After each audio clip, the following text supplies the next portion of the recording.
Индиянын Marion Biotech компаниясы Өзбекстанда болгон балдардын өлүмүнө байланыштуу Tok-1 Max дарысын чыгарууну токтотту. Анын алдында Индиянын дары каражаттарынын стандартын көзөмөлдөө боюнча улуттук уюму Делиге жакын жерде жайгашкан компаниянын заводун текшерүүгө алганын жана Өзбекстандын саламаттык сактоо министрлиги менен байланышта экенин маалымдаган. Өзбекстанда аталган дарыны ичкенден кийин саламаттыгы начарлаган 22 баланын 19-у чарчап калган. Tok-1 Max дарысынан уулуу этилен гликол заты табылганын өлкөнүн саламаттык сактоо министрлиги маалымдаган. Tok-1 Max таблеткалары жана сироптору Өзбекстандын бардык дарыканаларынан алынып, улуттук коопсуздук кызматы тергөө иштерин баштаган.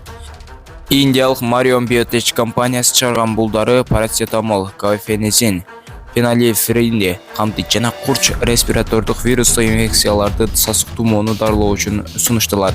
Өзбекстандагы балдардын өлүмүнө байланыштуу 23-декабрда Кыргызстанда да Tok-1 Max дарысын сатууга тыюу салынып, анын үлгүлөрү текшерүү үчүн лабораторияга жөнөтүлгөн.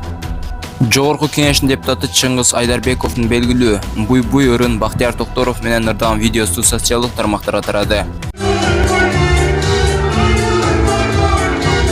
Видео качан жана кайсы жерде тартылганы белгисиз. Чыңгыз Айдарбековдун жанында кесиптеши Жанар Акаев жана мурдагы депутаттар Мирлан Женчероев менен Айсулуу Мамашева бар экени көрүүгө болот.